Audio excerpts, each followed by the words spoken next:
These images conceal memories.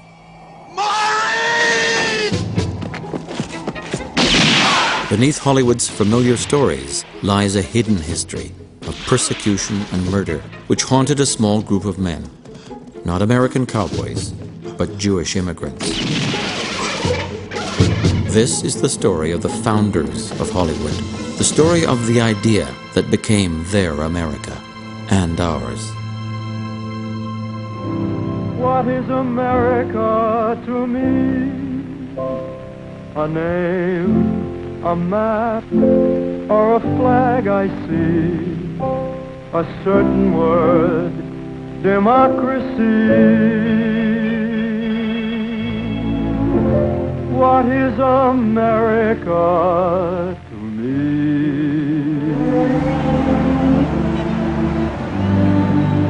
A house I live in, a plot of earth, street.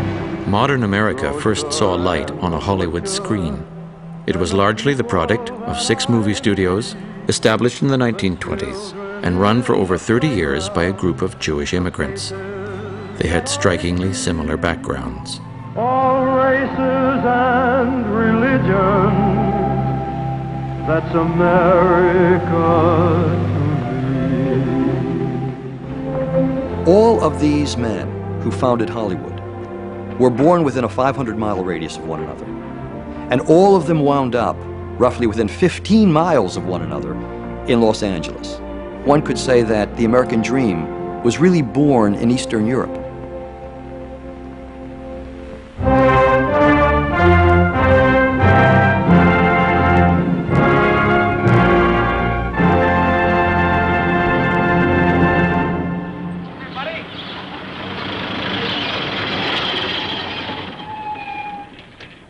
Here we are. This is the Warner studio.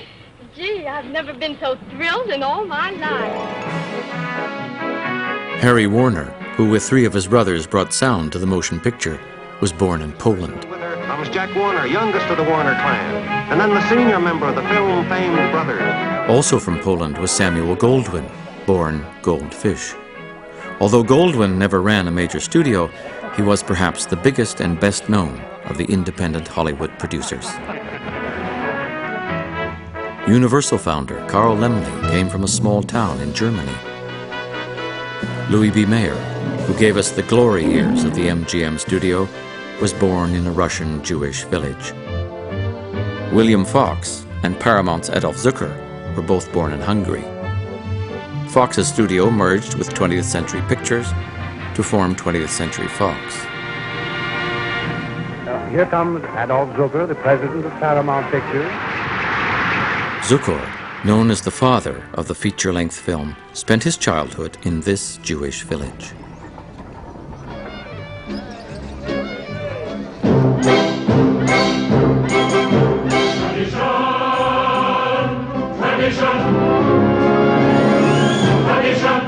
Prior to the 20th century, most Eastern European Jews were forced to live in poor villages called shtetls. Without a homeland, they lived a marginal existence at the sufferance of the Russian Tsar.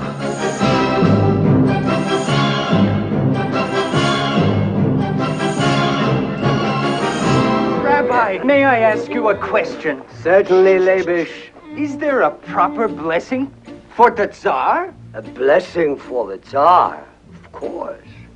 May God bless and keep the Tsar far away from us.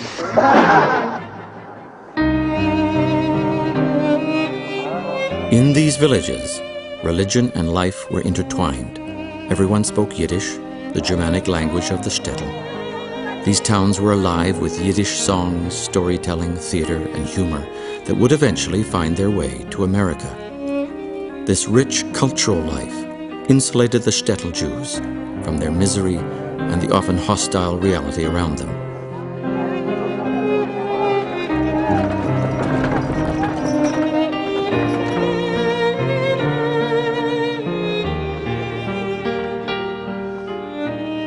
The Hollywood movie moguls and their parents came from a place which was like a colossal pressure cooker. The Pale of Settlement in the Russian Empire was the only place where Jews could live legally under the Tsar. They had a very marginal existence, lived in poor villages.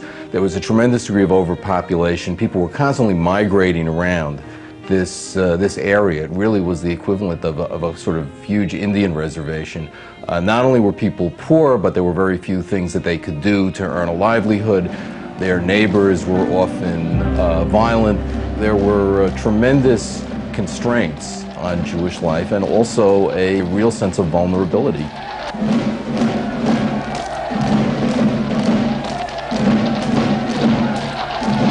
Without warning, death could come crashing down on the defenseless shtetls, reminding the Jews that as a people they were permanent outsiders, vulnerable and powerless. Before the turn of the century, hundreds of thousands died in pogroms, massacres of Jews. Suddenly, neighbors kept running out of the front of their house yelling, "The hooligans, hooligans, the hooligans are here." Cossacks. They broke down the gate and they came in on horseback, on foot, wielding swords. And my oldest brother and my father each grabbed one of those clubs and they went out swinging. Fortunately, they came back, but there were a few people killed. This was the pogrom, and I lived through it. This is where the founders of Hollywood came from. This is what they were fleeing and why they came to America. These harrowing experiences are reflected in many Hollywood films. Again and again, images of the rampaging oppressor, of the slaughter of the innocent, and of homes laid waste by fire make their way into American movies.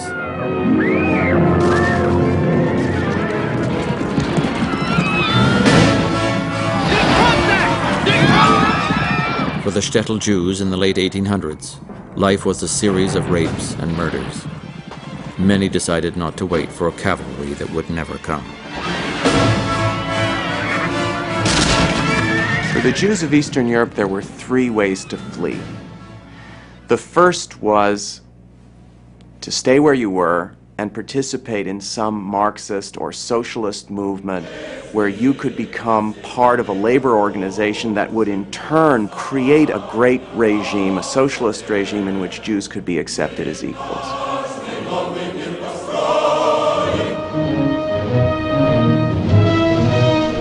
A very small minority began to dream about Palestine. Very small numbers of people became Zionists. You needed a great deal of ideological dexterity to talk yourself into getting on a boat and going to Palestine at the turn of the century. The vast majority of Jews, 2 million out of 2.5 million, who left Eastern Europe to find their dream, went to America. The smart money was on America. It was the simple place where you could imagine the dream of Jews having both opportunity for tolerance and also economic security. For Jews, this was a migration forever. They had no positive views of life in the old world. Many immigrants, in fact, talked about the last moment in Russia where they turn around and spit. In a way, we might even say that they actually became American, or they began the process of Americanization at the moment when they decided to leave, because they knew that there was no going back. Among these immigrants were the future founders of the studios.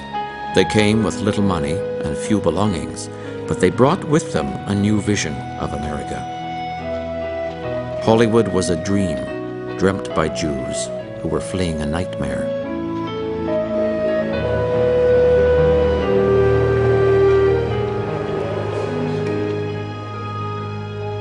When they landed in America, the Jews expected to find a place where the little guy could make it to the top. Instead, they found a Protestant elite whose mission was to educate the immigrants and keep them in their place. The dream with which the Jews came to America was very quickly frustrated. They couldn't get into financial services. They could work for slave wages. They couldn't live in the good neighborhoods. They could live in tenement slums. And it didn't take long before a great number of them began to once again fantasize about what it would really mean to realize the original dream.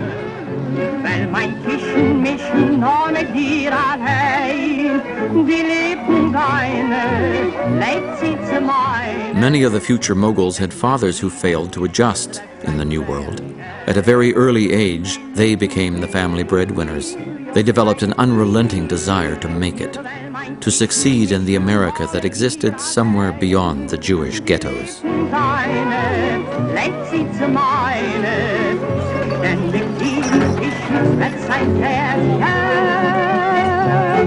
Jews couldn't be in banking. They were shut out of that. There were quota systems to get into Harvard, into almost any medical school or whatever. Any business or profession that was thought to be honorable was in some way or other excluded to Jews. So that they went into businesses that were, in a sense, outside of this system of dominance. Hollywood's future founders quickly distinguished themselves as risk-takers and innovators. Adolf Zucker made his first fortune with the invention of a fox stole, with a clasp inside the fox's mouth. The first moguls tended to come from various aspects of the sales business. Dry goods sales, Laemmle was a clothier, Goldwyn was a glove salesman, Adolf Zukor in furs, Louis Selznick in the diamond business. And as they approached the motion picture industry, they approached it not from an engineering point of view, not from technology or machinery, but from how they can distribute a product.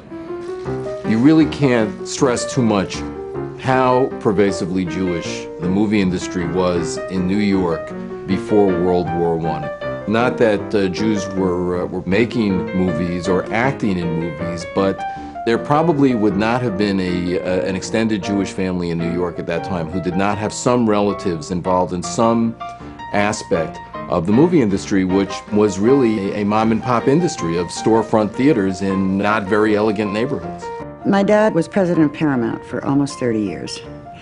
The way he got into the business was quite wonderful. My grandmother, who raised 8 children in 2 rooms above a fish and produce market in a Jewish ghetto in Chicago called Maxwell Street. She came rushing and said, Bonnie, you have to come here quickly. I have the most wonderful business. And she was going on and on and on. And she got him on a trolley car and took him to a kind of storefront Nickelodeon theater. And on the way there, she told him that this was the greatest business in the world because the people paid the money before they got the goods. Sam ran the projector, and Abe fed the film through it. Harry collected the money, and Jack's assignment, Jack was only like 12 or 13 at the time, but he was singing.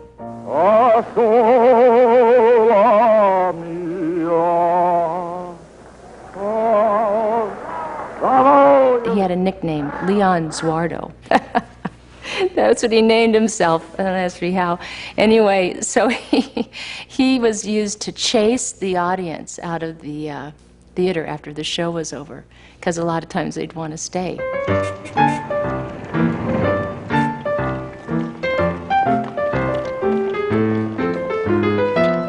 At the turn of the century, movies reflected the vision of America shared by Thomas Edison and the other men who invented the film industry.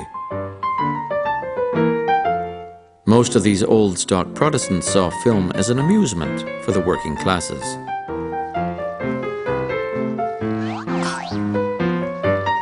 The films presented negative images of hook-nosed Jews, blacks, and others. They championed an idea of America where the white upper classes ruled and immigrants knew their place. Take one movie, just one movie. Biographs the fights of nations. The Jews meet on the street and a policeman comes up to run off one of them who's peddling neckties. One of the other Jews pulls out money and hands it to the policeman as a bribe to let his friend sell the neckties. There is a thread connected to the money, so as the cop walks away smugly, the money pops out of his pocket, back into the Jew's pocket. They're petty merchants, they jabber, and they corrupt cops. It's all so perfect. The blacks, they're in a saloon, and a fight ensues in which a huge razor is pulled. So the blacks dance, they fight over women, and they fight with razors. Then 2 Scotsmen fight nobly with courage and dignity. Then it cuts to the end, and the ethnic groups that are thought to be noble come out into a kind of tableau. John Bull comes out and shakes hands with everybody. Johnny Reb from the Confederacy comes out and takes a bow. The Scotsman comes out and takes a bow. And finally, Uncle Sam comes out and takes a bow.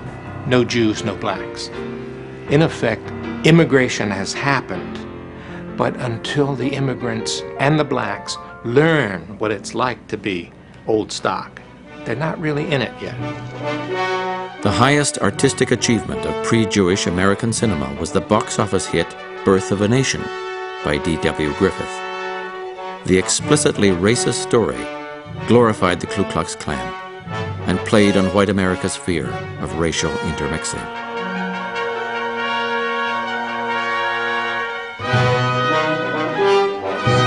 These films reflected popular American values of their era. Ironically, they were being shown in Jewish-run theaters to audiences of Jews and other immigrants.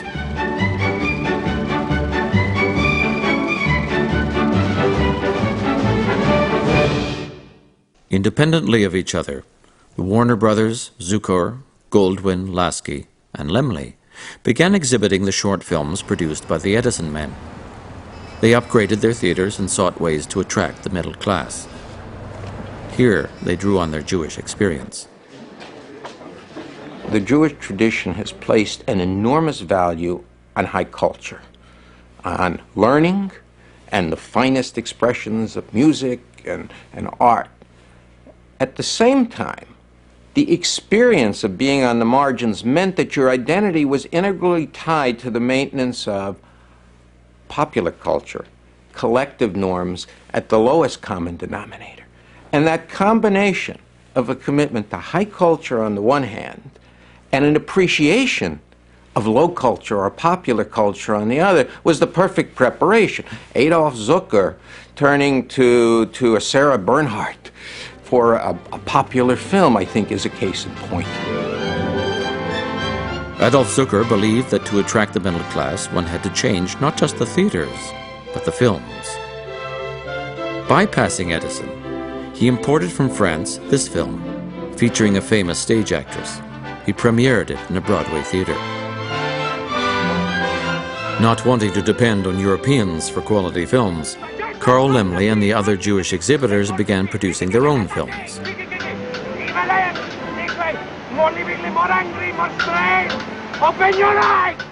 Edison decided that the Jews had overstepped their bounds.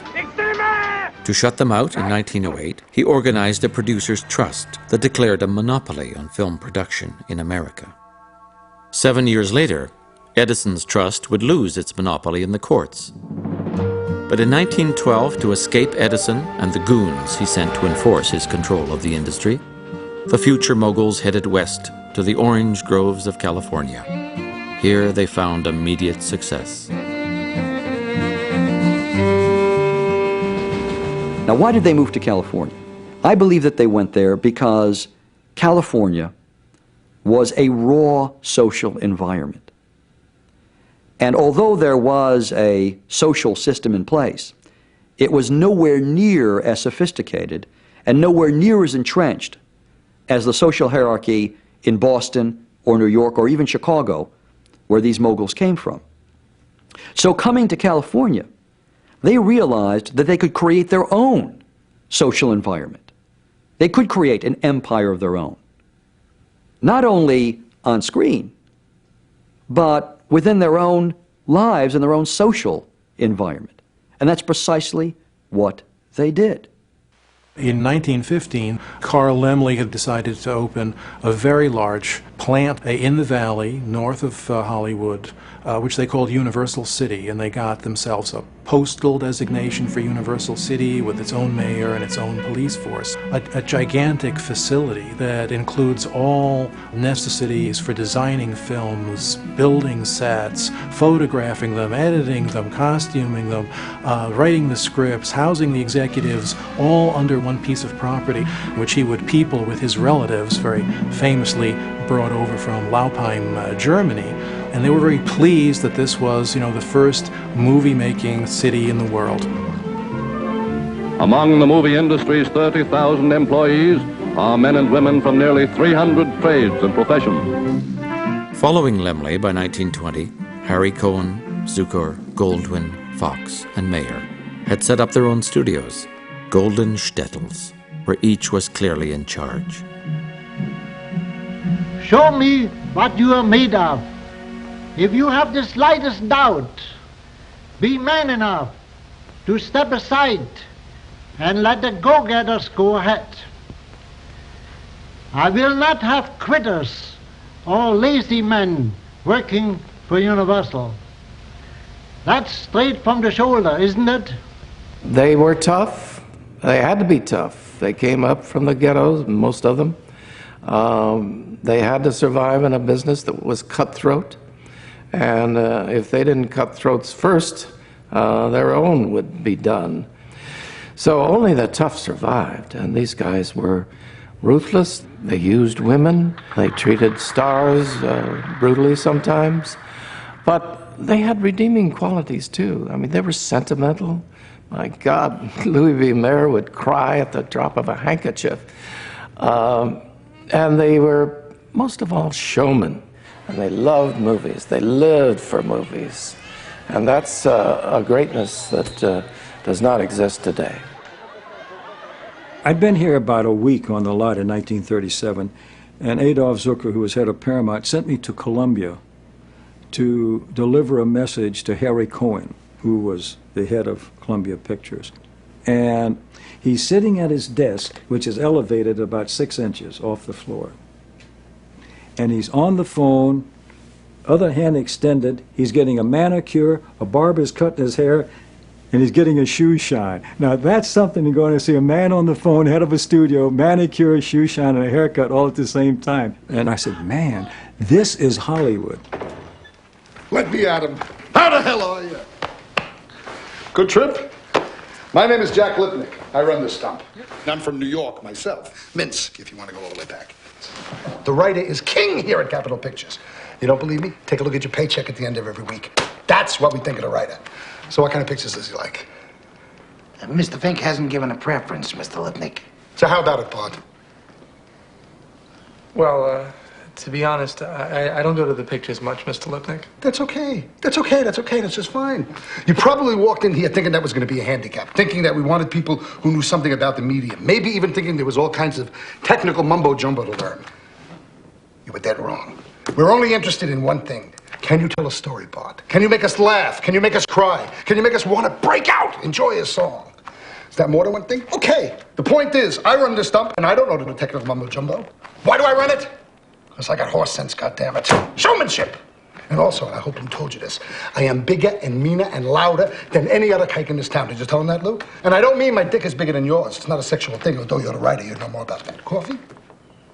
Jack Warner was considered a primitive, told terrible jokes. And yet that studio produced a legacy of tremendous films, from The Jazz Singer to Casablanca to My Fair Lady. So he must have been doing something right. There's a very romantic notion that Hollywood movies were made by artists. The director and the writer and, to a certain extent, the stars actually made these movies. Those were the real artists, and these guys were only businessmen. I would place the artistic sensibility not with the director, but with the studio head. And for those who say, well, this is ridiculous, I would say, from beginning to end, the executive had the primary input into the picture and supervised every aspect of production, over and above the fact that beyond any individual picture, It was the executive who created the entire studio apparatus.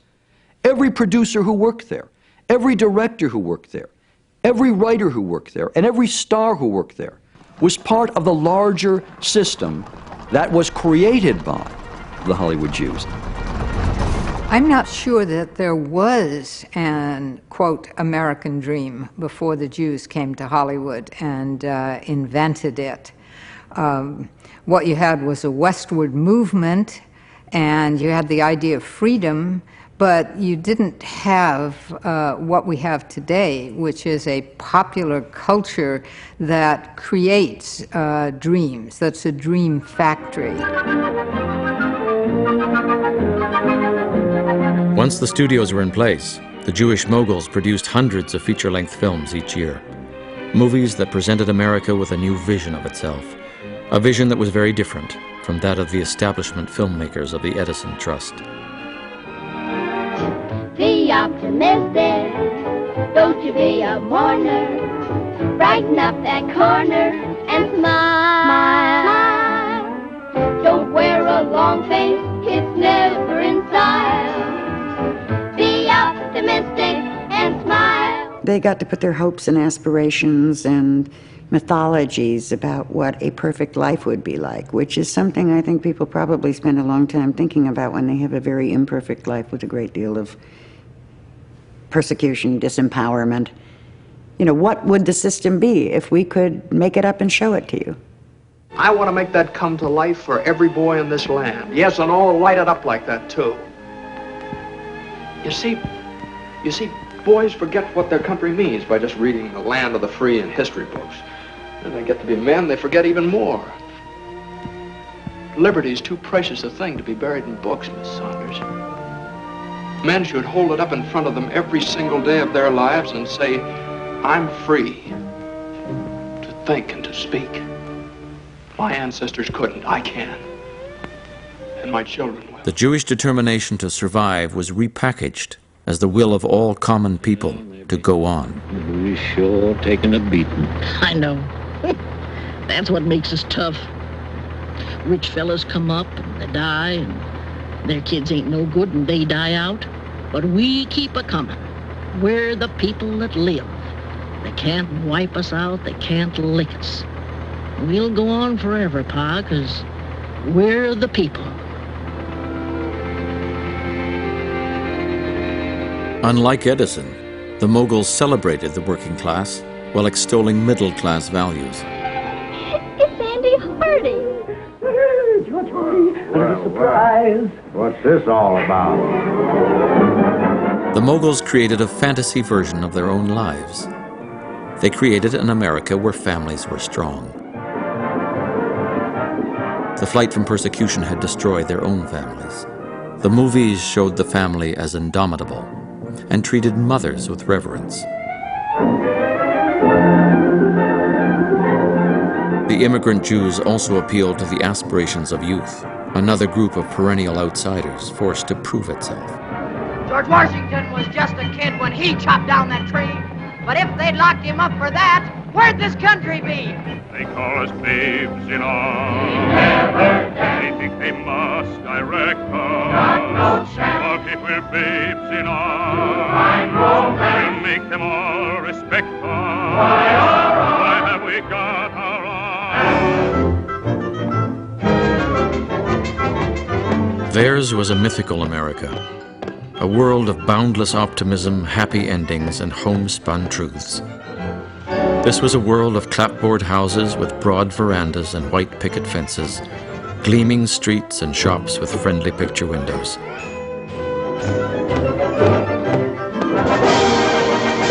Hollywood's America was made up of citizens who were industrious, religious, wholesome, and decent. And although they were of different classes and ethnicities, they were knitted together by a larger, almost spiritual sense of family. The moguls created the images, the icons, and the visual forms that we identify with the American way of life. They created their own America, an America which is not the real America. It's their own version of the real America. But ultimately, this shadow America becomes so popular and so widely disseminated that its images and its values come to devour the real America. And so the grand irony of all of Hollywood is that Americans come to define themselves by the shadow America that was created by Eastern European Jewish immigrants who weren't admitted to the precincts of the real America. Somewhere over the rainbow, way up high, there's a land that I heard of once in a lullaby. Somewhere over the rainbow, skies are blue, and the dreams that you dare to dream really do come true. Someday I'll wish upon a star and wake up where the clouds are far behind me, where troubles melt like lemon drops away above the chimney tops. That's where you'll find me.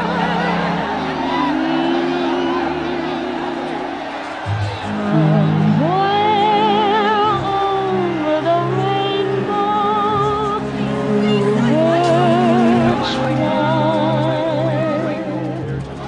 birds fly over the rainbow. Why then, oh, why can't I? In the 1920s and 30s, movie houses became temples of the new Hollywood religion. Jewish values made kitsch. 75% of all Americans went to the movies at least once a week. This kind of movie-going was religious because it had to do with worship. It had to do with the screen being larger than you were, and you being in awe of what you were looking at, and feeling a certain reverence for it. And so there was, maybe you could say, a bogus spirituality, but it was a spirituality still that was believed in. Star Norma Shearer, legendary producer Irving Thalberg, and the most famous of screen lovers, Greta Garbo and John Gilbert. Actors became the gods and goddesses of the new American religion. Innovation getting cheerfully mobbed. It's frenzied friendship, frantic fandom. Here she comes, the star. And where there are new gods, there must be new idols. So the studio heads began a movie guild with the lofty title of the Academy of Motion Picture Arts and Sciences. It was Mayer's brilliant idea to create the Oscars, where the movie moguls could honor themselves by giving each other awards. In this way, they went from being a group of immigrant Jews to award-winning American producers. Thank you, Mr. Jessel. I'm proud to be the recipient of this award. I'm proud to be the head of a studio.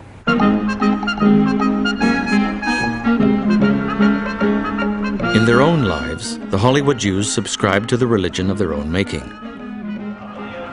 They were the quintessential little guys who had made it to the top. They threw parties on their yachts.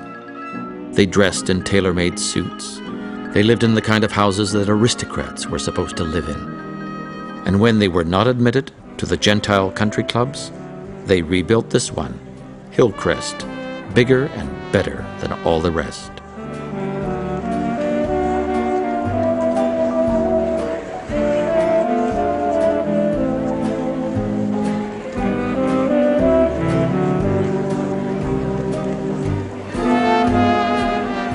Are you married? No. Many of the moguls divorced their Jewish first wives and married Gentiles, younger, more socially acceptable women. The whole notion that Hollywood pins itself on is intermarriage. The whole idea of inter-ethnic romance. Now, why do they do that? First of all, because love is a very democratic ideal. It knows no borders, it knows not riches, it knows not tradition, it knows simply the matters of the heart. In addition to that, when a Jew can marry a non-Jew, particularly part of the establishment culture, that's really a wonderful indication of how far up into society Jews have come. This is where a producer lives. Not just any producer, but one of the most famous of them all, Samuel Goldwyn, high up on one of Beverly's hills. Good morning. Well, here is Mr. and Mrs. Samuel Goldwyn. And do you mind if I call you Francis and I'd Sam? like that very much. Sam, I understand that while you're the boss in the studio, that there's This is the boss here. It's her house, isn't it? Every bit of it. Let's talk to Francis then. How long have you lived here? Oh, it's so long. 25, 26 years. Sam, how'd you happen to pick this hilltop site out? Because of the view? She picked it out. And you bought it? She liked it. The idea is to have her like it. That's all that's necessary for me. It's fun to live in Beverly, isn't it? We like Beverly very much. And we're delighted you're both citizens of our town. Tickets for two, you mean for 1, 2, 3, 4, 5, 6, 7, 8. Where you all going? Hollywood! Hollywood! When Jews came to America, it wasn't only Mayflower wasps who seemed to embody America to them. American blacks were quintessential Americans. I mean, that was one of the things that made America America, the presence of black people. And the indigenous African-American culture was of tremendous interest. I mean, the music, the dancing, the popular styles, and so on. The Hollywood Jews may have wanted to marry into white America, but when it came to music, Jewish composers looked to black America. Harold Arlen, the son of a liturgical singer or cantor, became one of the foremost popularizers of the blues. Stormy weather, since my man and I ain't together, keeps raining all the time. Jews served as messengers, in essence, of black culture. They took it, they consumed it, they integrated it into their own cultural repertoire, and then introduced it to white America that was essentially willing to listen to Jews and to partake of what Jews had to offer in a way that they never would from blacks. First on Broadway, and later in the Hollywood musical, this was the way Jewish music often sounded. Lost his way, but now he's coming back to stay. I tell you, the black sheep come back home. We'll sing what's right and cold. Shepherd coming in through the door, he's saving the ball once more. In writing lyrics, they turned to their Jewish immigrant concerns of people needing to belong somewhere, needing some kind of redemption through America. The Jews took these themes, but instead of putting them to Jewish music, they borrowed black forms that they saw as authentically American. In a sense, they wrote music in blackface.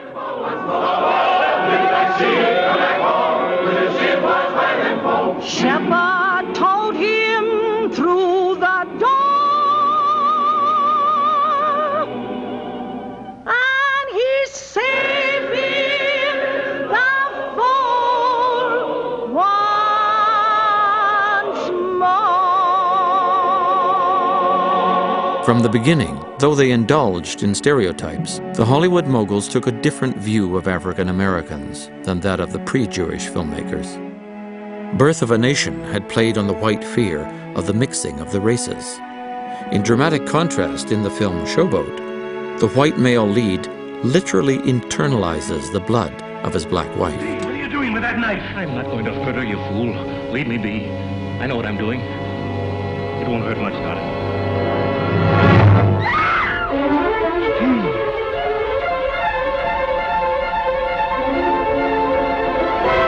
The Hollywood Jews wanted to be accepted as Americans. Their films advocated assimilation. not just for Jews, but for everyone. They believed that if you were prepared to pay the price and shed your identity, then America should be prepared to accept you. I have an unpleasant duty. I understand that you have a miscegenation case on board. What's it mean, Mom? How's that? A case of a Negro woman married to a white man. A criminal offense in this state. No, no such thing on board this boat. The name of the white man is Steve Baker. The name of the negress? The name of the negress is Julie Dozier. You wouldn't call a man a white man that had Negro blood in him, would you? No, I wouldn't, not in Mississippi. One drop of Negro blood makes you a Negro in these parts. Well, I got more than a drop of Negro blood in me, and that's a fact. What's the trouble, ma'am? In Hollywood, Jews trying to pass as Gentiles made films about blacks passing as whites. In Pinky, we see just how precarious that strategy is. For the outsider, things can turn in an instant. What about her, ma'am? Now, if she even so much as thought of threatening you, we want to know about it. Or if she give you any of her impudence. Shut up, girl. Oh, excuse me, sir, but why are you two white men mamming her? She's nothing but a low-down colored gal. Tried to steal my man. You heard what she said. He's got to slap her down. Unless it's true. Yes, it's true. I'm colored. My grandmother's Mrs. Dicey Johnson. Mrs. Dicey Johnson. I ought to slap them both down, Chief. Now, hold it. Well, I think I'll be going now. Go. You ain't going anywhere till I tell you. Get in that car. You mean I'm under arrest? What do you think? On what charges are you holding? You heard what I said. Get in that car. One of the things that made American films so exportable is that anyone, anywhere could identify with so many of the themes of American movies. One of which was the idea of the outsider, which was a Jewish theme. Jews being outsiders, making films about outsiders. You see this even in monster pictures. I mean, King Kong. There's a film about, an outsider. And yet, it's the monster, if you want to call King Kong that, with whom the audience sympathizes.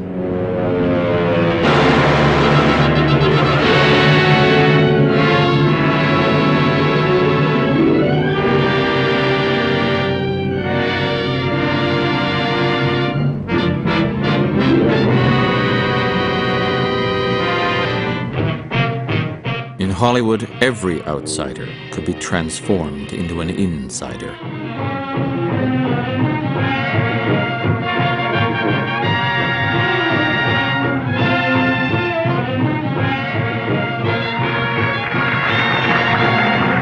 Even in appearance, Carl Laemmle was an outsider. He resembled an elf. Not surprisingly, Universal's films often championed marginal beings who were persecuted like the Jews of Europe.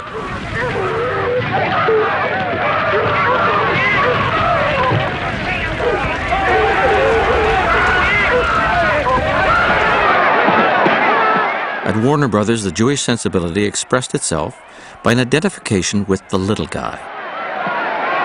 The prize fighters and the losers, the loners and the gangsters.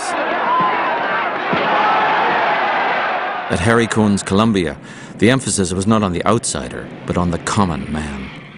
Here, the street-smart Clark Gable lectures the upper classes, represented by Claudette Colbert. You're in a jam, and all you can think of is your money. It never fails, does it? Ever hear of the word humility? No, you wouldn't. I guess it never occurred to you to just say, "Please, mister, I'm in trouble. Will you help me?" No, that'd bring you down off your high horse for a minute. Well, let me tell you something. Maybe it'll take a load off your mind. You don't have to worry about me. I'm not interested in your money or your problem. You, King Wesley, your father, you're all a lot of hooey to me. Zucker's Paramount didn't put down the rich.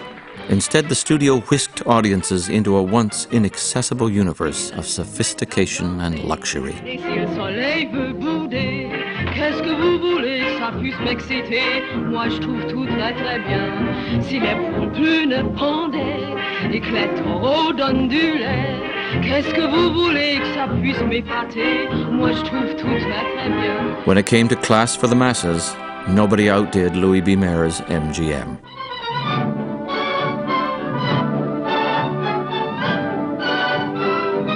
Everything glittered with quality and style, reflecting the vision of the man at the helm. Mr. Mayer was very persuasive. It's about the only word I could use. And so he'd stand there and he'd watch what was going on, and he'd say, "No, just wait a minute, stop that." He says, "That's not the way to do it. I'll show you how it should be done." And he'd really go through the scene very well. It was everybody, they never knew when he was going to walk in on them. They were very, very leery of him, the directors, because they never knew when Louis was going to walk down there and say, "No, that's not the way I want it." See, he was a perfectionist. He knew what he wanted, and money was no object. At Metro-Goldwyn-Mayer, price meant nothing. It was to be the best. In creating the great movie musical, Hollywood adapted the Broadway musical, an original American art form almost wholly created by fellow immigrant Jews. The music and lyrics were often based on classic stories, reinterpreted from a Jewish perspective.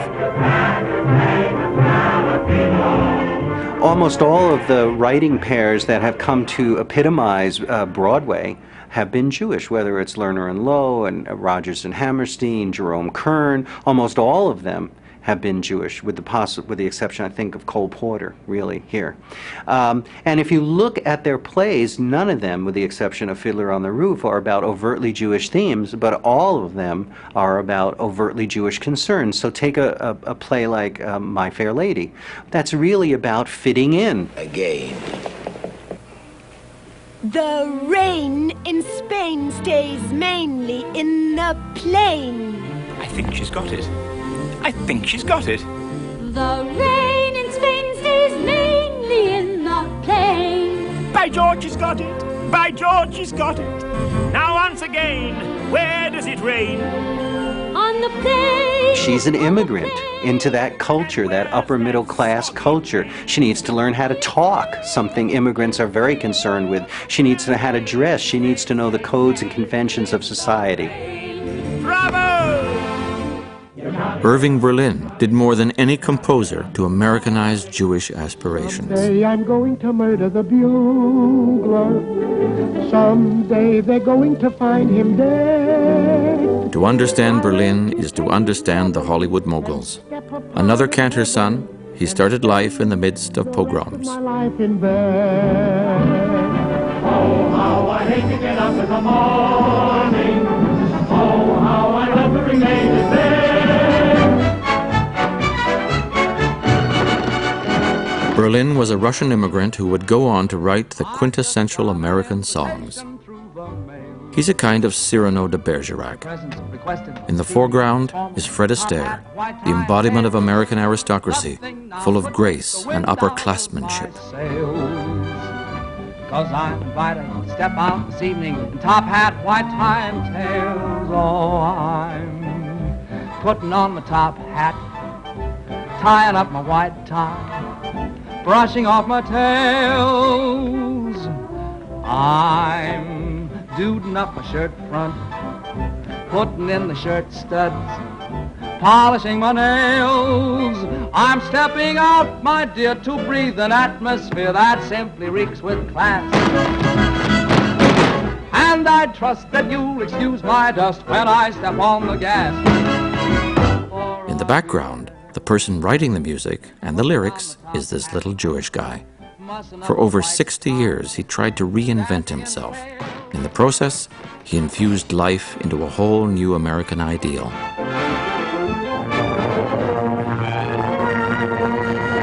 In the White House, President Eisenhower signs a bill authorizing a gold medal for composer Irving Berlin. It honors him for writing God Bless America and other patriotic songs.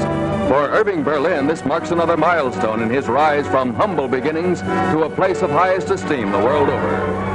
I don't know if anything could possibly have happened that touches me as deeply as this medal. God Bless America isn't just a song that I wrote, but it expresses my gratitude for the opportunities and the freedom to write that song and to the country that inspired it. Thank you very much. Along with the unofficial anthem of the United States, Irving Berlin wrote the American classics Easter Parade and that most Jewish of Yuletide fantasies, White Christmas. I'm dreaming of a white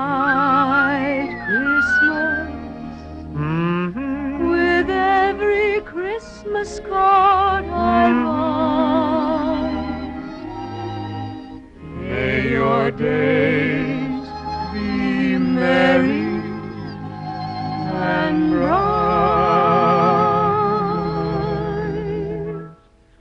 and may all your Christmases be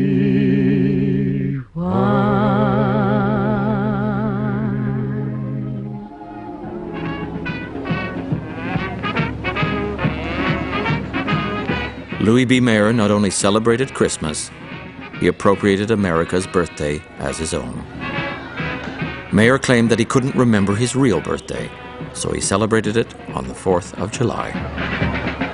When I think of Grandpa, I think of these amazing events that were held every year that I was privileged to attend. Patriotism was an important theme in his life, and so he selected Independence Day as his birthday. And in the studio commissary, every star under contract was not only invited, but virtually obliged to show up. And these extraordinary events, which, as I began to become educated and read about European royalty, seemed to me, in retrospect, more and more like events held by heads of state. He wrapped himself in the American flag and said, "That's me." I'm a Yankee Doodle dandy, Yankee Doodle do or die. A real live nephew of my Uncle Sam, born on the 4th of July. I've got a Yankee Doodle sweetheart, she's my Yankee Doodle joy. Yankee Doodle came to London just to ride the ponies. I am that Yankee Doodle boy. He's a Yankee Doodle man, a Yankee Doodle do or die. In Hollywood, they joked that the moguls went from Poland to polo in just one generation. They held Easter egg hunts and Christmas parties. Some of them sent their children to Catholic schools. Their efforts to reinvent themselves seemed boundless. They even hid their Jewishness from their children and grandchildren. I didn't know I was Jewish till I was at least 7, I think. I remember we were in Scarsdale, and I was going to public school, and my mother said, "In case somebody asks you what your religion is, you're Jewish." And I said, "Okay," I don't think I even asked, "Well, what's that?" I was brought up by Catholic governesses who took me to the Catholic churches, and I learned prayers in French, and I wore a cross. And did you become Catholic? No, it's just that I didn't know anything about the Jewish religion. I didn't know what it was.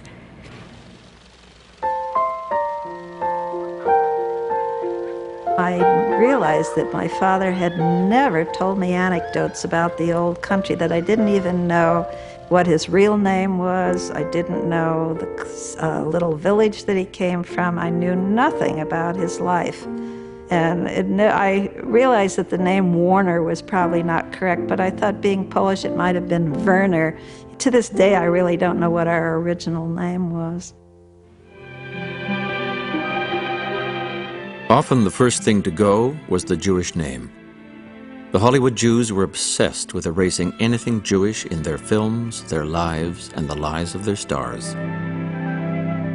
Do you know what her name is? Esther Victoria Blodgett. Hey, we'll have to do something about that right away.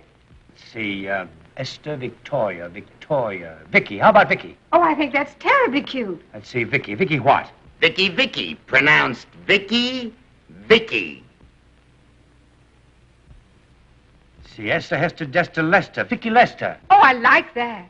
Say it. Vicky Lester. Say it again. Vicky Lester. Say it again. Vicky Lester. Say it. Vicky Lester. Say Vicky Lester. Vicky Lester. Vicky Lester. Vicky Lester. Vicky Lester. Theodosia Goodman became Theda Barra. Sofia Kosso became Sylvia Sidney. Isser Danielovich Dembski became Kirk Douglas. Leo Jacobi became Lee J. Cobb. Shirley Shrift became Shelley Winters. Bernard Schwartz became Tony Curtis. David Kaminsky became Danny Kaye. Edward Iskevitz became Eddie Cantor. Melvin Hesselberg became Melvin Douglas. Muni Wiesenfreund, a star of the Yiddish theater, became Paul Muni. Emanuel Goldenberg became Edward G. Robinson. The G was a reminder of who he really was. Nice Jewish girls, such as Lily Palmer, Julie Holliday, and Lauren Bacall, or Betty Persky, helped to define the American woman.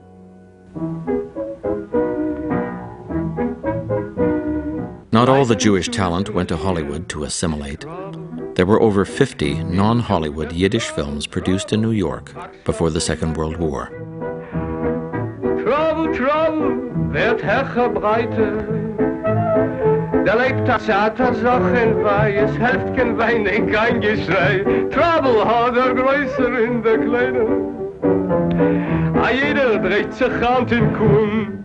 These films were the flip side of the Hollywood movies. They parodied Hollywood's optimism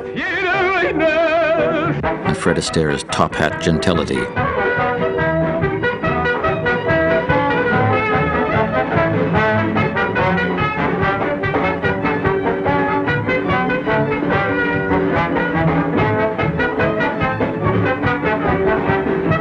Many who could have gone to Hollywood stayed in New York to make films that expressed their Jewish identity.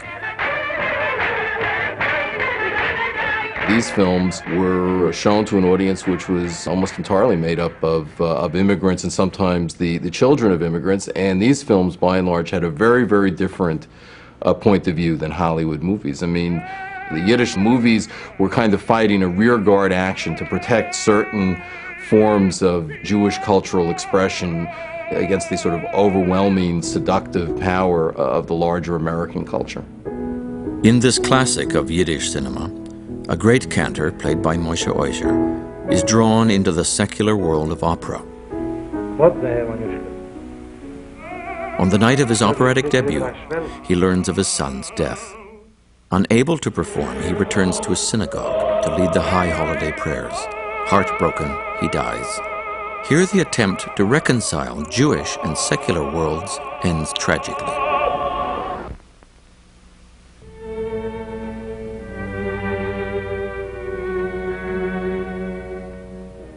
Wait a minute. You ain't heard nothing yet. Wait a minute, I tell you. You ain't heard nothing yet.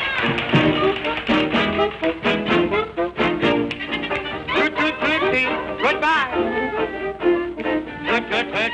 Don't cry. Warner Brothers' The Jazz Singer was a revolutionary silent film that broke into sound with each musical number. Here, as in the Yiddish film, a cantor's son, played by Al Jolson, who was in real life a cantor's son, has to choose between American fame and Jewish loyalty. At first, the cantor's son seems to choose Judaism.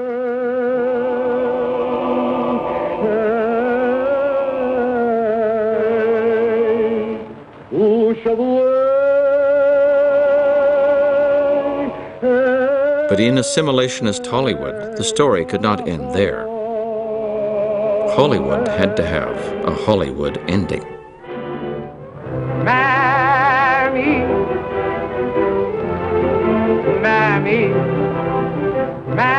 Here, Dad and his old Jewish ways are dead, while the hero in American blackface sings triumphantly with his Gentile girlfriend waiting in the wings.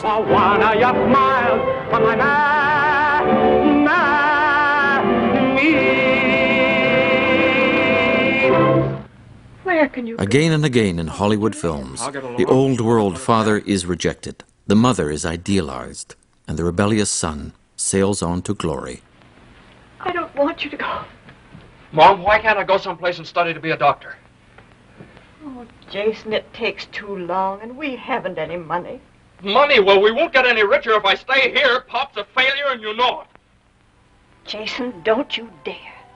There's a boat going up the river tomorrow, and I'm going to take it. Well, I think America turned out to be what my grandfather imagined it to be. There was no romanticism involved. I mean, you can say it was a romantic idea that a poor guy with $19 sewn in his pocket could found an industry. I mean, that's a very romantic idea, but it turned out to be true. So, in a sense, he was a realist. Son, dear, feel this. It's all stiff. I sewed a few dollars in the lining, in case you need it. Oh, Mom. Jason, don't feel unkindly toward your father.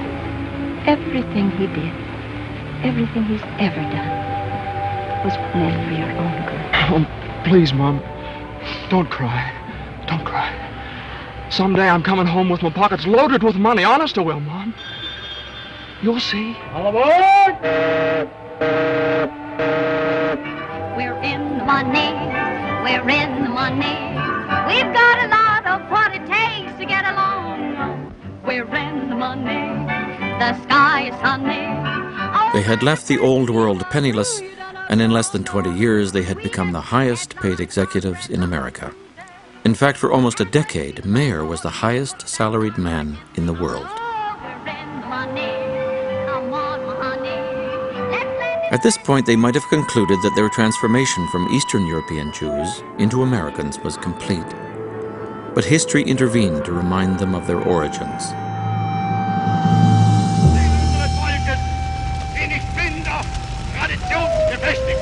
It was difficult for the Moguls to entirely abandon their Jewishness while the Nazis were persecuting their European kin. Some of the Hollywood Jews could not ignore these events.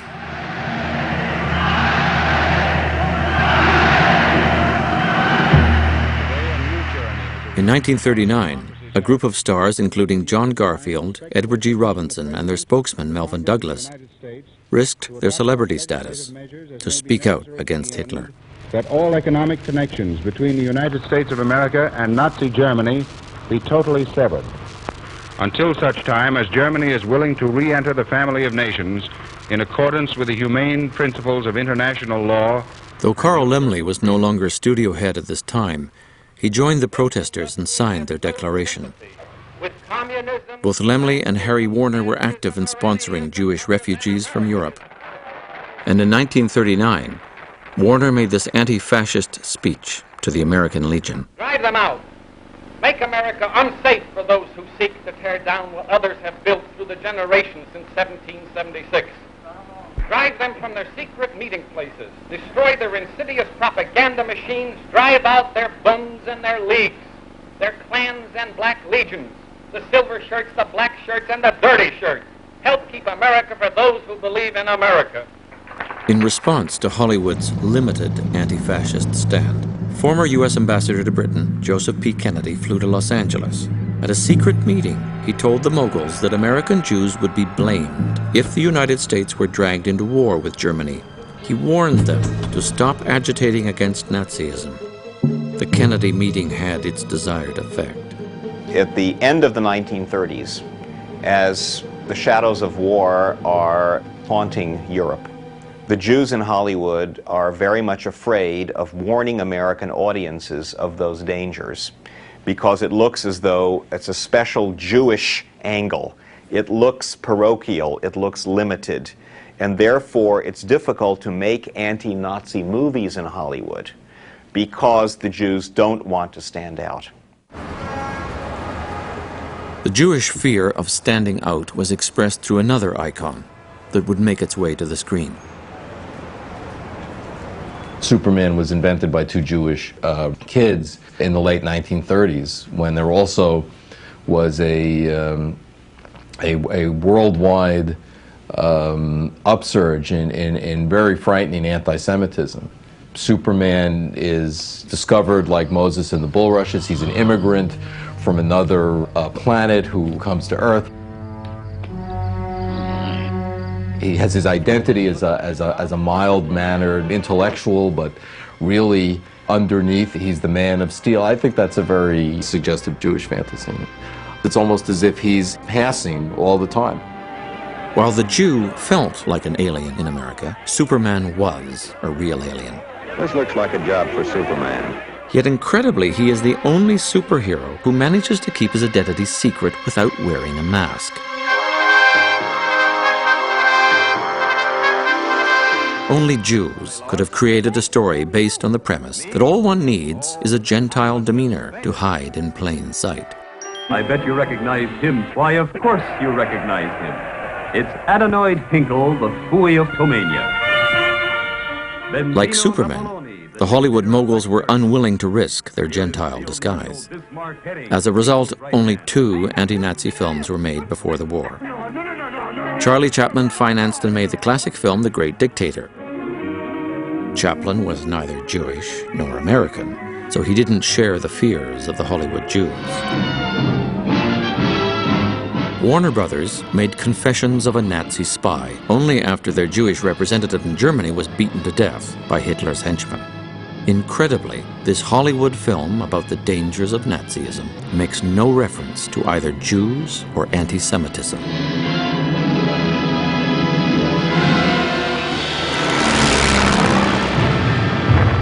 All this changed on December the 7th, 1941, with the attack on the U.S. Navy at Pearl Harbor by Hitler's Japanese allies.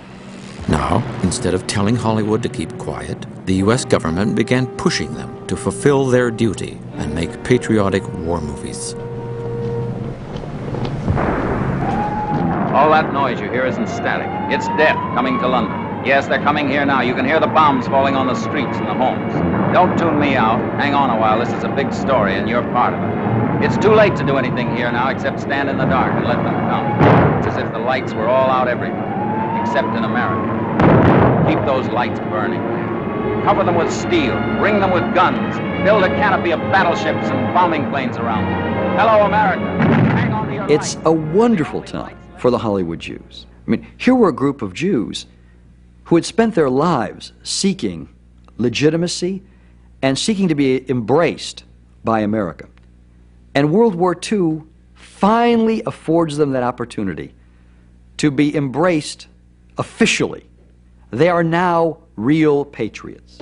Will you check with MGM and see if they'll postpone the Hedy Lamarr picture so we can use her for the bond drive? Surely. RKO just okayed Cary Grant. We'll hear from Paramount later today on Colbert and Dick Powell. Oh, swell. Double check with Boyer and Abbott and Costello, will you? Right away, yeah. The priority on Irene Dunn has just come through. She'll leave on the 16th. Fine, fine. The motion picture industry today is supplying without charge all its newest and best feature films to the U.S. War Department Overseas Film Division.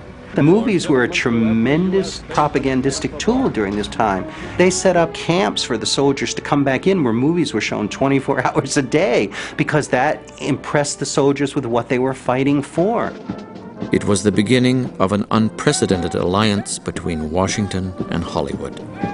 And you swear that you will bear true faith and allegiance to the United States of America.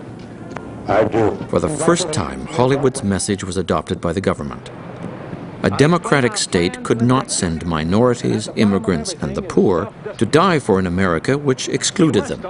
So, if the enemies were fascist, the American army had to be portrayed as caring and sharing. I want you to feel free to ask questions, even embarrassing ones. Come to me with suggestions. We're going to be more than officers and men in this. We're going to be comrades. What I eat, you will eat. Where I sleep, you will sleep. I will take you into my confidence whenever it's possible before going into battle. We'll have a meeting at which I'll explain our plans and objectives so that each of you can make a more intelligent contribution to the result. Afterward, we'll have another meeting to criticize the way in which the operation was conducted. We'll fight and endure and win together.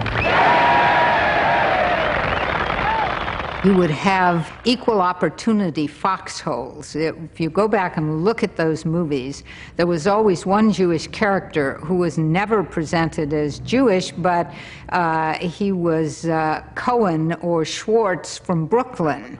There was always one black character, too. Wesley Epps, Private, 3rd Engineer Battalion. The American Army during the Second World War was not integrated except in Hollywood movies. And the Office of War Information was very eager to keep our enemies from making capital out of any sort of problems in America. So they didn't want movies that had any racial tensions of any sort. Corporal Jake Feingold, 4th Chemical Company, USA.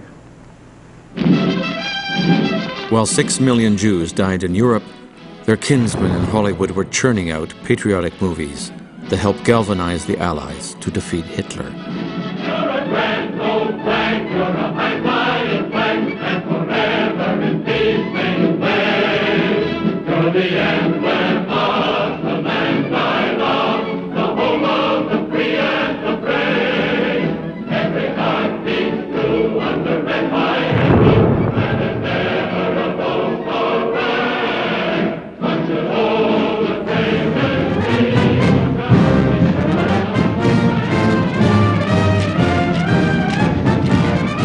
Jack Warner really believed that his movies helped to win the war. He loved to point out that the chemical ingredients of film were also used to make smokeless gunpowder.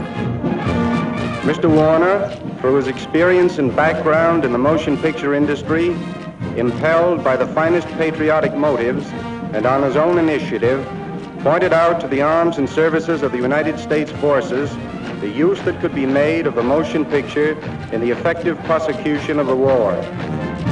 Despite appearances to the contrary, events would soon demonstrate that the Hollywood Jews were still fearful immigrants seeking acceptance from Gentile America. Shortly after the war, the State Department organized a tour of a number of Hollywood executives, most of whom were Jewish, to visit Europe and see the concentration camps. Mr. Rathbun of RKO, Mr. Barney Balaban of Paramount, Mr. Clifford Work of Universal, Mr. Harry Cohn of Columbia, and Mr. Jack Warner being emphatic at the end of the line.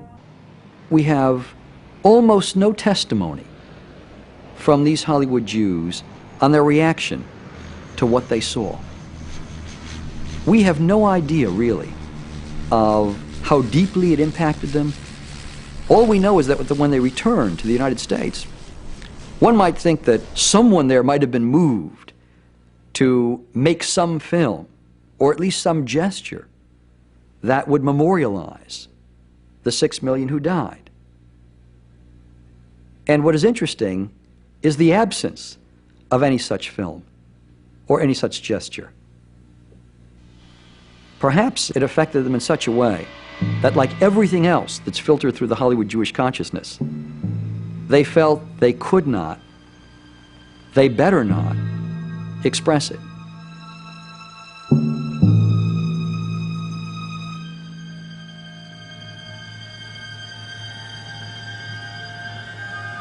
At this time, only 2 films on anti-Semitism came out of Hollywood. Both were made by non-Jews. You see, because they made 50 or 60 pictures a year, they always made 4 or 5 what they call prestige pictures. I could go to them and say, look, I've got a thing here that may not make any money, but it's a prestige picture. The critics are going to like it, and the intellectuals are going to like it, and you're going to get a lot of credit for making this kind of a picture because it has something to say. And just as often as not, you could talk them into it, as long as there weren't too many of them. We wanted to make Crossfire, which is the first picture ever made about anti-Semitism. You know, we didn't know whether it was going to make any money or not. We didn't know whether anybody would want to listen to a preachment on anti-Semitism or not, which is why we made a murder mystery out of it. Strangely enough, none of the 3 of us, the writer, the producer, nor I, none of us was Jewish. Thomas Finley was killed in 1848 just because he was an Irishman and a Catholic. It happened many times. Maybe that's hard for you to believe, Leroy, but it's true. And last night, Joseph Samuels was killed just because he was a Jew. Do you see any difference, Leroy? Any difference at all? Hating is always the same, always senseless. One day it kills Irish Catholics, the next day Jews, the next day Protestants, the next day Quakers. It's hard to stop. It can end up killing men who wear striped neckties. There seems to be some mistake because we don't have a free room in the entire hotel. But if you'd like, perhaps I can fix you up at the Brewster Hotel down near the station. I'm not staying at the Brewster. Look, I'm Jewish, and you don't take Jews. That's it, isn't it? I never said that. If you don't accept Jews, say so. Don't raise your voice to me, Mr. Green. You speak a little more quietly, please. Do you or don't you? Mr. Green, I'm a very busy man. Now, if you want me to phone for a cab or room at the Brewster, I'll do so. Otherwise... Otherwise what? Gentleman's Agreement centers on the story of a Gentile magazine writer, played by Gregory Peck, who pretends to be a Jew so he can write an expose on anti-Semitism in America. This film was also made by a non-Jew, Darrell F. Zanuck. There's a very famous scene in there based on a very famous incident in which supposedly the Jewish moguls got together and went to Zanuck, whose studio was producing the film, and said, "We will pay you $1 million to destroy all the prints of this film. This is too incendiary, let us handle it." And Zanuck said no, immediately went back to his office and wrote that scene in. Mr. Green is going to do a series on anti-Semitism for us. Really? Again? Not again. For the first time. We're going to split it wide open. Do you mind my saying, as an old friend, I think it a very bad idea, John? The worst, the most harmful thing you can possibly do now. Not at all. Why is it a harmful idea? Because it'll only stir it up more. That's why. Let it alone. We'll handle it in our own way. The hush-hush way? Oh, I don't care what you call it. Let it alone. You can't write it out of existence. We've been fighting it for years, and we know from experience the less talk there is about it, the better. Sure. The moguls needn't have worried. Gentleman's Agreement was consistent with Hollywood's ideology. Now, first of all, the assumption of that film is that anybody can pass for being Jewish, even among other Jews, and I don't think that assumption is very true. In fact, when he decides to take on the identity, he has a good friend, Dave Goldberg, played by John Garfield. He looks in the mirror and he says, dark hair, dark eyes, just like Dave. No telling characteristics, just like Dave. And he passes. He immediately goes out and he passes. It'll work fine, Phil. The theme is not you should be nice to Jews, whoever they are, but rather you have to be nice to them because they're just like us. In fact, there's a funny story Moss Hart wrote about. They had screened the film for the people in the crew, and after it was done, one of the members of the crew came up to Hart and he said, "That was an incredibly inspiring film. I really learned a lot." And Hart was very proud of this because he had thought he had taught this lesson of tolerance. And he said, "Well, what have you learned?" And he said, "I should be nice to all Jews because they may turn out to be Gentiles." Blurring the line between Gentile and Jew was precisely what the moguls wanted. In fact, some of Hollywood's leading Jews openly espoused assimilation and the literal mixing of bloods as an American ideal. Studios, Mr. Louis B. Mayer, an all-American in heart, in spirit, and in soul.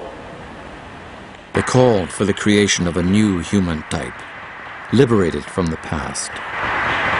We gather here today not as Catholics, Protestants, or Jews. All of the ancient bloods have contributed to those who meet here today. This great country is itself the result of the unity of all of these ancient bloods. We are here as Americans. This great radio program, sponsored by the motion picture industry, is intended to remind us all of the liberties and privileges with which we are blessed in this country.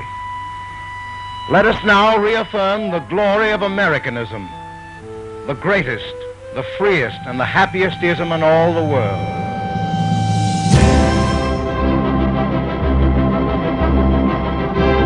Calling the House Un-American Activities Committee to order, Chairman J. Parnell Thomas of New Jersey opens an inquiry into possible communist penetration of the Hollywood film industry. The committee is seeking to determine if Red Party members have reached the screen with subversive propaganda. To the moguls' surprise, powerful men in Washington saw Hollywood's patriotism as nothing more than thinly disguised communism. Now, at the height of their success, the Hollywood Jews watched their dream fall apart.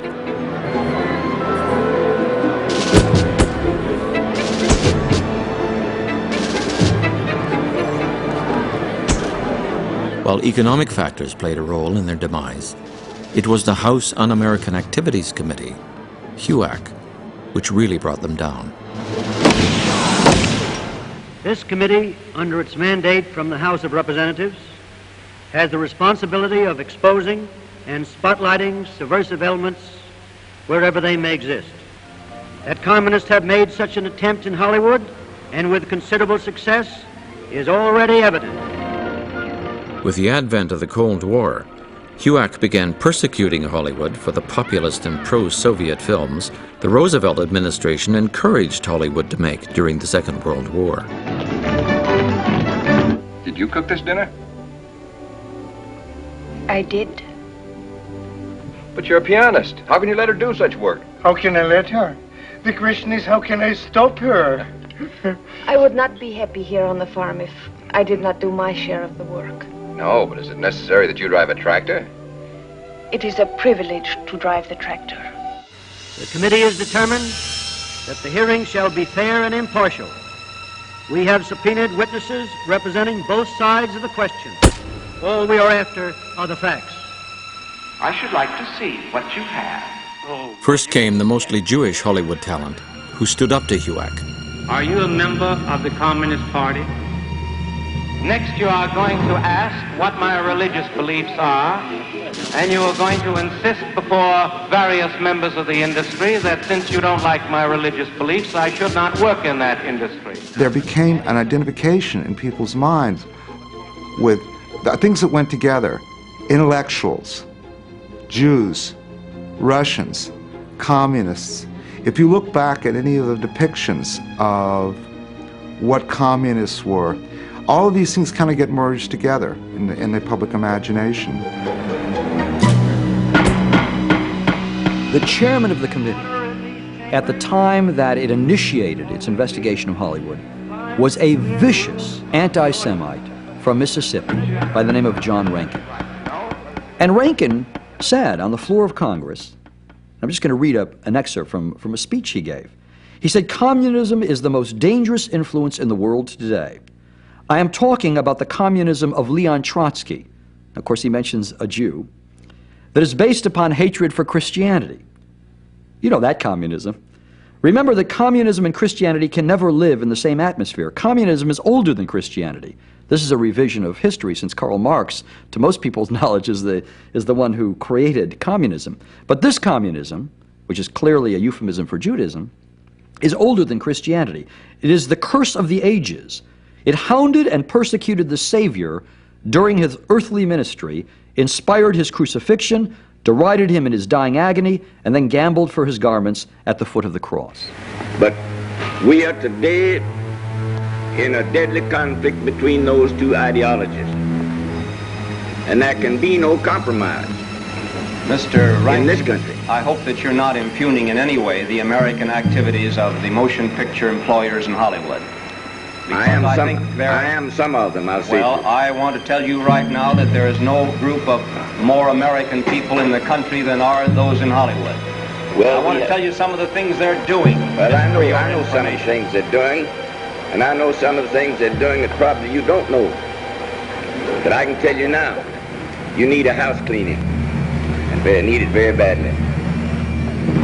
The question of communism is in no way related to this inquiry, which is an attempt to get control of the screen and to invade the basic rights of American citizens. Mr. Chairman. Historically denied to any committee of this sort. To invade the rights and privileges and immunities of American citizens, whether they be Protestant or Methodist or Jewish or Catholic, whether they will compromise or leave my affiliation to the American public, and they will know where I stand, as they do from what I have written. Stand away from the stand. For Americanism for many years, and I stand away from the stand. I'll stand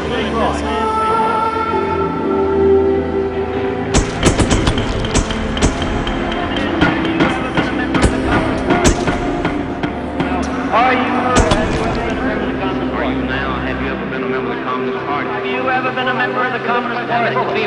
Your purpose is to use this to disrupt the motion picture industry, to invade the right not only of me, but of the producers, to their thoughts, to their opinions, and this I will not permit. No. The President of the United States said that anti-communism was American policy, and that scared the shit out of them, because the last thing they wanted to be called was un-American. Having flirted with the idea of being Americans for so long, they began to believe that possibly they were. I'm just hopeful, like I told you, Mr. Smith, in California, that perhaps out of this hearing, our Congress Now came the Moguls, who were out to prove their American patriotism. Question to give us a policy how to handle American citizens who don't deserve to be if they are communists, to get them out of our place. Ideological terms, termites have burrowed into many American industries, organizations, and societies. Wherever they may be, I say let us dig them out and get rid of them. My brothers and I will be happy to subscribe generously to a pest removal fund. We are willing to establish such a fund to ship to Russia the people who don't like our American system of government and prefer the communistic system to ours. Then you admit that there are or were communists or communist sympathizers in your own industry. I don't know if they're communist sympathizers. I know they're un-American in their method. In his studio, you mean? In our studio. Well, how do you mean un-American because they are communists, or un-American because they're fascists? No, un-American because they endeavor to put certain things into scripts that, in my personal opinion, is un-American, and it's my business to see that it doesn't get in. If it eventually does creep in, I cut it out. Well, there's very little difference so whether a person is a communist or a fascist, so long as he's un-American. Isn't that true? I am not qualified to answer that. But you admit, though, there are some people in your studio that are un-American. Yes, I admit that. The way the Moguls buckled was the Cossacks are coming again. They were unsure of their status. A lot more unsure, say, than the next generation of who were writers, say, or directors or actors, who were born in America, and as I was, and had no confusion at all about being Americans. We were Americans and felt we had all the rights of Americans and would fight for them when we could. I am against, I'm for everything that you said. You agree with that statement? I agree wholeheartedly, and The statement was a little long, and it was a very good statement. It's a statement of a real American. To appease HUAC, the Moguls instituted a blacklist of studio talent. Years before, they had fled European anti-Semitism. But now in America, they became collaborators, helping anti-Semites rid Hollywood of Jewish intellectuals. In effect, they had surrendered control of the industry. If you look at the main factors in what caused the Moguls' decline, I think you have to look at them psychologically and not to external factors. After all these years of commanding these studios, HUAC and other factors demonstrated to them that all the things they had dreamt about, all the hopes that they had had, all the emotion that they invested into their assimilation were really empty. It all seems so simple, Vince. Live your life, do your work. As simple as all that. You find out it's not that easy. Nothing comes free. One way or another, you pay for what you are. Yeah.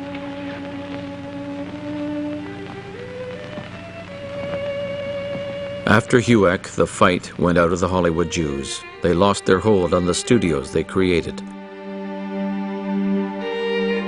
Like the Wizard of Oz, having been exposed as fearful refugees fleeing from themselves, they couldn't go on pretending to be moguls. There are many here to whom I owe a great vote of thanks. And I have appreciation in my heart. Without their aid, their loyalty and devotion, I would not be standing here taking the bow. He lived in 1957. He was fired in 1952. So the last 5 years of his life were heartbreaking. Very sad for me as a child to watch. Paced back and forth. Again, I don't want to extend the lion metaphor excessively, but all that energy was now confined to the home. I mean, that studio was his greater family, and he really couldn't bear it. And the pain was evident in his face, in his physical body language, in the anxiety in his voice, in his temper. It was just heartbreaking. As he approached death, Mayer fell back on religion, but not Judaism. He took religious instruction from Fulton J. Sheen, the leading exponent of popular Catholicism. According to some, Mayer was prepared to convert. His daughter Irene told him that people would scream with laughter at the news. He began to fear that even after death, he would be rejected. In the end, he was buried a Jew. Harry Cohn died a year later. His Gentile wife was with him at the end. Harry was in the ambulance, suffering from a massive heart attack, and was in pain, and he says, "Oh, Jesus Christ," because of the pain from this heart thing. So Joan says, Harry, my Harry, you found Christ, and so she converts him to Catholicism. Well, on the sarcophagus, where Harry, there's a cross and a star on the sarcophagus. And if Harry knew that, and knew what Joan did, he'd turn over in his grave. Harry Warner also died in 1958 of a stroke following a bitter argument with his brother Jack. Jack spent his last years in the south of France, playing the gentleman's game of chemin de fer and palling around with faded members of European royalty. He died in 1978 from injuries he received after falling while playing tennis. Carl Laemmle did not live to see HUAC and the end of the studio era. He sold out his interests in Universal in 1936, spent his last years close to his grandchildren, and died in 1939. But Paramount's Adolph Zukor, the first mogul, lived on, becoming a venerated relic of the past. His signature in cement, and then his hand and footprints. He is the first motion picture executive so honored. Alongside many screen immortals to whom he gave their first chance, go the imprints of Mr. Motion Pictures. Promoting Horatio Alger's American Dream to the end, he died in 1976 at the age of 103. In this blessed land, we can go as far as we want if we only put into practice Horatio Alger's deep and abiding faith in honesty, hard work, and decency. Horatio Alger knew that in the United States, every man can aspire to the stars. The moguls are gone, but their vision survives. The America of Edison and Rankin has given way to an alien ideology. It isn't the communism or Judaism that the Gentile elite once feared. It's Americanism, as defined by Hollywood. The icons endure. The little guy fighting the odds, the pogrom imagery, the desperate desire to survive, and the various races assimilating to create the ultimate happy ending. I'm not Jewish. Nobody's perfect. A white middle-class president articulating the Jewish experience writ large. A new global religion, Hollywoodism. Perhaps it's fate that today is the 4th of July, and you will once again be fighting for our freedom. Not from tyranny, oppression, or persecution, but from annihilation. We're fighting for our right to live, to exist. And should we win the day, the 4th of July will no longer be known as an American holiday, but as the day when the world declared in one voice, we will not go quietly into the night. We will not vanish without a fight. We're going to live on. We're going to survive. Today, we celebrate our Independence Day.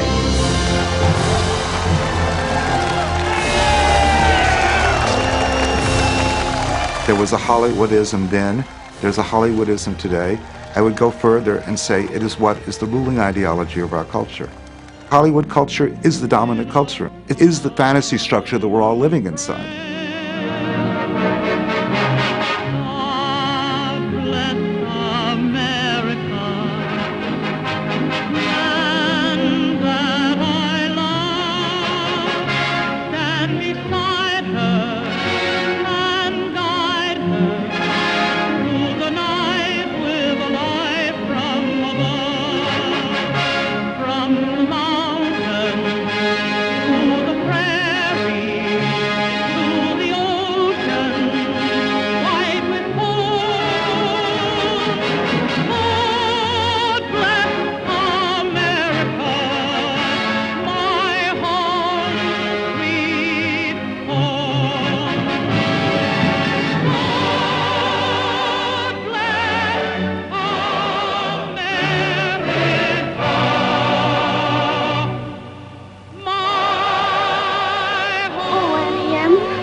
time. The things I see about me, the big things and the small, the little corner newsstand and the house a mile tall, the wedding and the churchyard, the laughter and the tears, the dream that's been a-growing for 150 years.